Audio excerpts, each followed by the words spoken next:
Olá, amigos do Tabuleiro Literário Cabe na Estante. Então, eu sou Daniela Arbex e tô passando por aqui porque o Bruno me contou que vocês vão ler o meu livro Todo Dia, Mesma Noite, que narra a história não contada do Botkiss.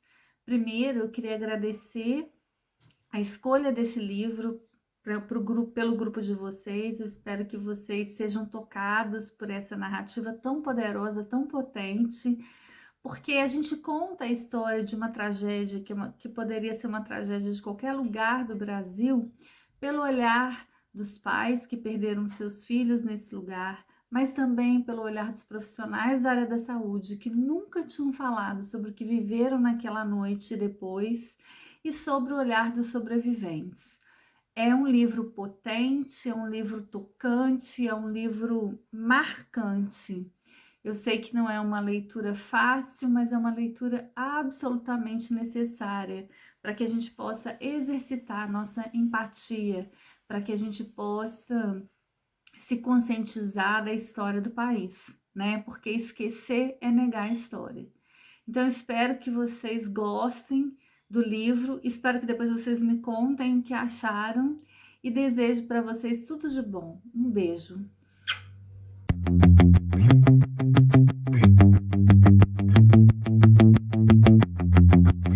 Olá pessoal, eu sou Kênia Diógenes e você está no Cabe na Estante. Vocês viram nessa introdução maravilhosa da Daniela Arbex, né? Que a gente vai falar de um livro dela, o Todo Dia, a Mesma Noite. E o convidado de hoje, então, é Bruno Noronha. Bem-vindo, Bruno, primeira vez aqui, né, no canal, primeira vez de muitas. E a indicação foi dele, né, para o nosso clube de leitura, que se chamava Tabuleiro Literário. E como já tem outro grupo chamado Tabuleiro Literário no nosso município, a gente resolveu, por votação democrática e acirrada, que o nome novo seria Nós Literários, né? Então, bem-vindo, Bruno. Meu nome é Bruno Noronha Rodrigues, né? E aí, eu que indiquei o livro dessa vez, né? É o quinto livro que a gente tá indicando, né? O livro é Todo Dia, a Mesma Noite, como vocês já viram, da Daniela Arbex. E aí eu vou começar, como o livro é bem impactante, eu já vou começar aqui com a frase, né? Para a gente entender mais ou menos do que se trata. É o seguinte, ao puxar os cadáveres pelos pés e pelas mãos, não tinha noção de quem levava para dentro do ginásio. Eram tantas as vítimas que ela não conseguia mais fixar sua atenção nas características individuais, a não ser o olhar de pânico de um rapaz cuja imagem jamais esqueceria. Né? E o livro é basicamente isso mesmo, né? É um livro impactante, é a história da Boate Kiss, a história não contada da Boate Kiss e tudo que veio depois, né? Como se o principal objetivo fosse dar voz a pessoas que não tiveram em nenhum momento, né, da tragédia voz, né? É um livro basicamente do não esquecimento. O grande objetivo é fazer que as pessoas não esqueçam, né, e aprendam alguma coisa com tudo que aconteceu, né, na Boate Kiss. E aí, para quem não sabe, né, a Boate Kiss era uma boate localizada em Santa Maria, uma cidade universitária lá no Rio Grande do Sul, que no dia 27 de janeiro de 2013, né, por volta das 2 da manhã, no meio de um show, o cantor, né, acendeu um artefato pirotécnico, dando início ao incêndio, né?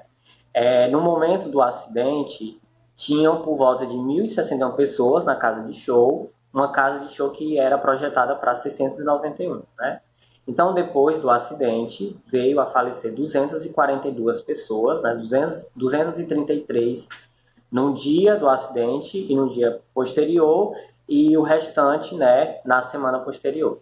Então, a partir dessa tragédia, né, que é considerada a segunda maior tragédia do Brasil, com incêndio, as famílias, né, 242 famílias que foram afetadas, começaram a sofrer por diversos motivos. E o livro tem basicamente essa abordagem, né? O que aconteceu com essas famílias, quais foram as consequências desse acidente. E aí a Daniela, que é a autora, ela meio que recebeu a intimação de um amigo, né, para contar essa história. E aí ela ficava se perguntando se tinha alguma coisa para contar, já que várias pessoas contaram essa história, né, por meio de livros e documentários.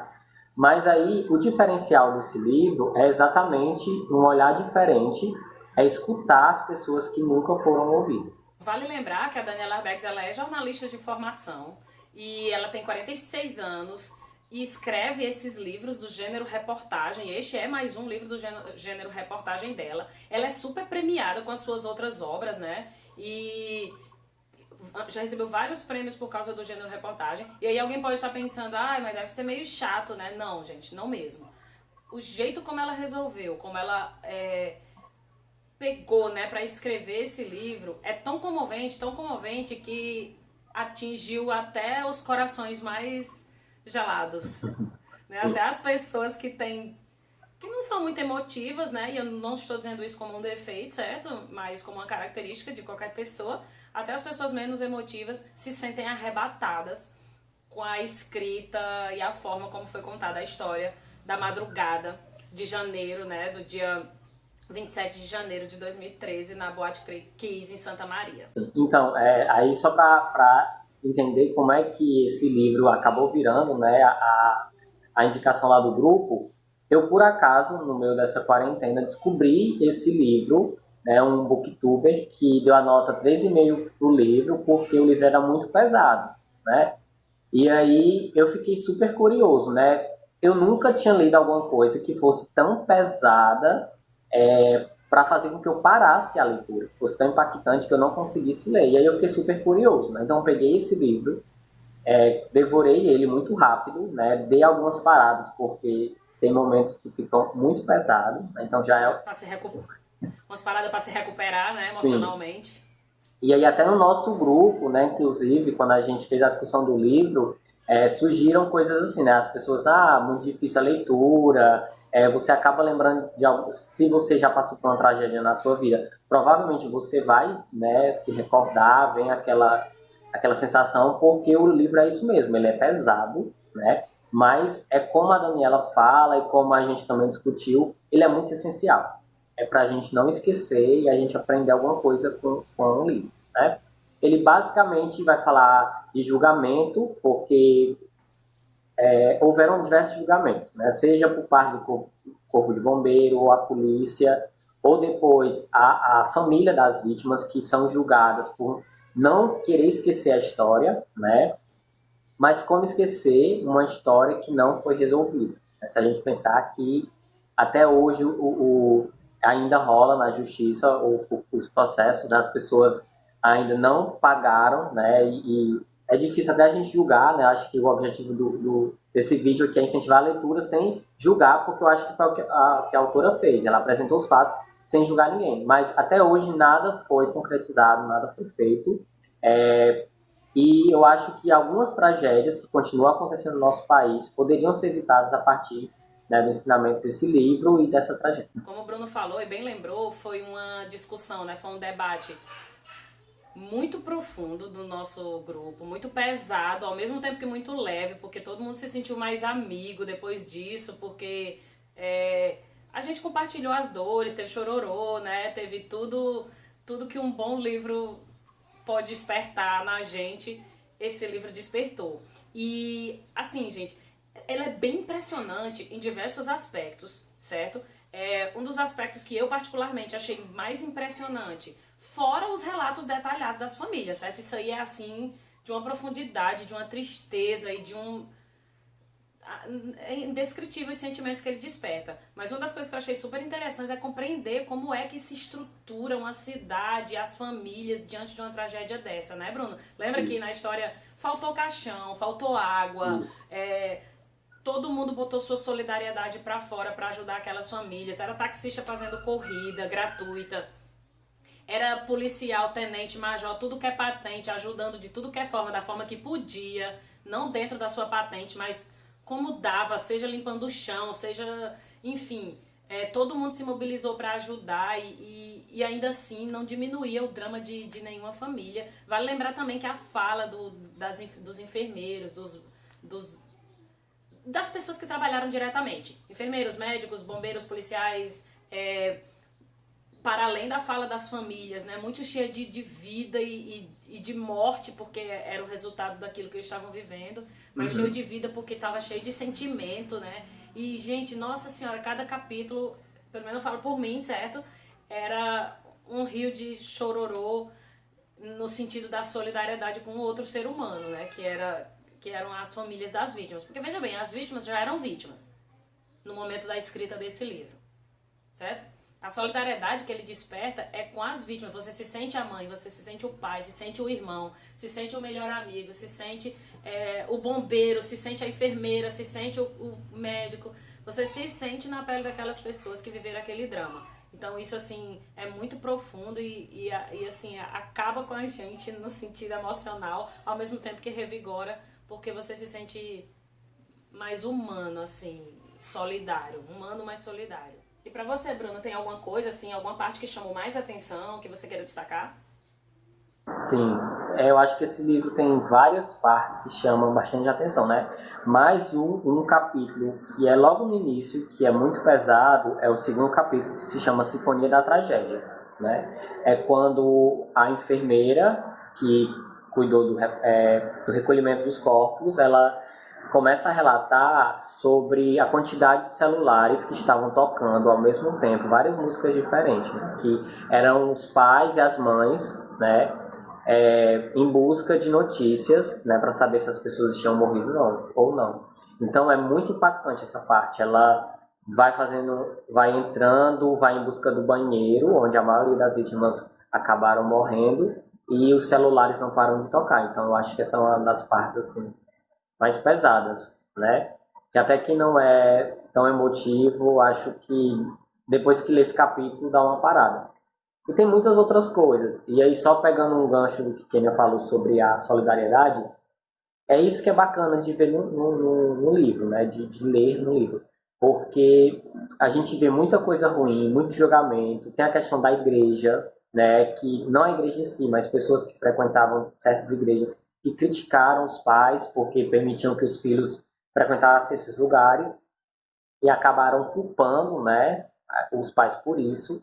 Se eles estivessem em casa ou então na igreja não teria acontecido isso. Então isso é uma coisa bastante complicada. Mas ao mesmo tempo tem a solidariedade, né? Como o Kenia falou, a Polícia Federal nem tinha um papel claro. E a Polícia Rodoviária Federal e a Polícia Federal apareceram lá e começaram a ajudar. Os taxistas não cobraram nesse dia, né? Ficaram andando com as famílias. Então é uma coisa também de despertar solidariedade. Você acaba vendo o que tem de ruim no ser humano, mas o que tem de bom também. É sim, com certeza. E por que todo dia a mesma noite? Né? Porque tem uma frase bem, assim, que me marcou muito, que é quando ele diz assim, algum personagem diz, eu não lembro qual foi exatamente, mas não personagem não, né, que não é bem fictício, enfim, alguém da história diz que nunca ninguém mais foi o mesmo depois dessa noite, né? E aí todo dia que se passa, ele rememora, aquelas famílias, né, rememoram aquela mesma noite, e cada história contada, e cada vida perdida, ou cada vida que não foi perdida, né, rememora todos os dias aquela mesma noite, porque aquela noite ficou marcada na vida de muitas, muitas, muitas pessoas, de todo o Brasil, para falar a verdade. Porque quando a gente foi ler o livro, com exceção de mim, que sou meio desmemoriada, todo mundo meio que lembrou o que estava fazendo na noite anterior e que no domingo começou a ver as reportagens. Eu mesma não lembro o que eu estava fazendo, devia estar fazendo algo bem insignificante. Mas obviamente que lembro do dia e das reportagens no dia, né? Porque ficou marcado na vida do brasileiro, né? Exatamente. E aí eu acho que toca por isso também, porque somos jovens, né? Frequentamos lugares assim, praticamente diariamente, semanalmente, a gente frequenta lugares como a Boate Kiss, né? E muita gente não se pergunta mesmo, entra, né? E não se pergunta se tem uma saída de emergência, se o material que foi utilizado ali é o adequado, né? E aí acaba acontecendo coisas assim. É sim. O fato é que leia esse livro. Ele é um livro, como o Bruno falou, necessário. Além de forte, além de emotivo, além de nos contar uma parte da história que ainda é recente no nosso país, ele é um livro necessário para despertar na gente diversos sentimentos, para a gente se conhecer, inclusive, um pouco mais, né? Discuta com seus amigos, recomende para os seus amigos. conheça então a obra da Daniela Arbex, que por mais que seja uma linha literária de livro-reportagem, ela escreve de forma muito linda, muito... Você não tem vontade de parar, e é um livro que você lê muito rápido, Não. ele é um livro até curto. Sim, ele tem 234 páginas. Então, um livro até curto, né, com 234 páginas, que você lê como se fosse um livro de 100 páginas. Você lê porque você não quer parar, você quer saber. Porque o que ela faz? Ela faz uma artimanha muito legal, que é uma artimanha bem tipo da literatura, né? Que é, ela vai contando a história do personagem, aí para. Começa de um personagem não, gente, desculpa. De uma pessoa. E para. Aí depois ela começa a contar de outra. Para. Começa a contar de outra. Então você fica querendo saber o que está acontecendo com aquela outra família que você começou a acompanhar e que você já se identificou com ela. E aí ela começa a contar de outra e você já se identifica com essa também, porque você se identifica, né? Não tem como. São pais e mães com filhos. Tipo, nós somos filhos e eu sou mãe, né? E aí você quer saber, e aí quando vê, você tá devorando o livro e lê, assim. Eu li mais ou menos uns 4 dias. E eu sou cheia de atribuições domésticas e familiares e de trabalho, né? Então, para vocês entenderem como é interessante, como é rápida a questão da leitura dessa obra, né? E o Bruno, né, fez essa surpresa pra gente, convidou a Daniela pra fazer esse vídeo de abertura pra gente, especialmente colocou no dia do nossa discussão, quase mata todo mundo de emoção. Aproveito pra deixar aqui um muitíssimo obrigada a Daniela Arbex, se ela chegar a ver esse vídeo, pela sensibilidade de ter feito a abertura, né, aliás, e ter enviado pra gente o vídeo, e pela sensibilidade de ter escrito isso, de ter escrito o Holocausto Brasileiro e o Cova 132, acho que é esse o nome do outro livro dela, pela 312, sensibilidade. Cova 312. Cova 312. 312. Pronto. Por ter escrito essas obras, corram lá para conferir as outras obras dela. Eu não sei se eu tenho coragem de ler o do Holocausto Brasileiro, que foi o mais premiado, né? Se um dia eu tiver mais... Eu sou muito coração mole, assim, sou bem bobona para chorar e tudo. Mas se um dia eu tiver coragem, eu vou encarar, né? E... Então é isso. Você quer falar mais alguma coisa, Bruno? Não, eu acho que só para encerrar, eu acho que essa história também é de muitos e se's, né? Aquela sensação de e se eu não tivesse ido, e se eu não tivesse deixado, e se não tivesse conseguido isso. Mas eu acho que é uma questão de vida. Eu acho que a nossa vida toda passa por essas questões. E se? Né? Então vale a reflexão. E não vale ficar também sofrendo por isso. Nunca teríamos como saber. Né? Então, acompanha a gente aí nas redes sociais. Tanto nós temos o Instagram do Nós Literários e temos o Instagram do Cabe na Estante e o YouTube também, né, do Cabe na Estante. Então acompanha a gente aí nas redes sociais para mais dicas de livro de tudo que é tipo aí, de tudo que é jeito, de terror a livro reportagem, a gente já tem lido de tudo aqui. Então é isso, vamos dar um tchau, Bruno. Tchau, até a próxima.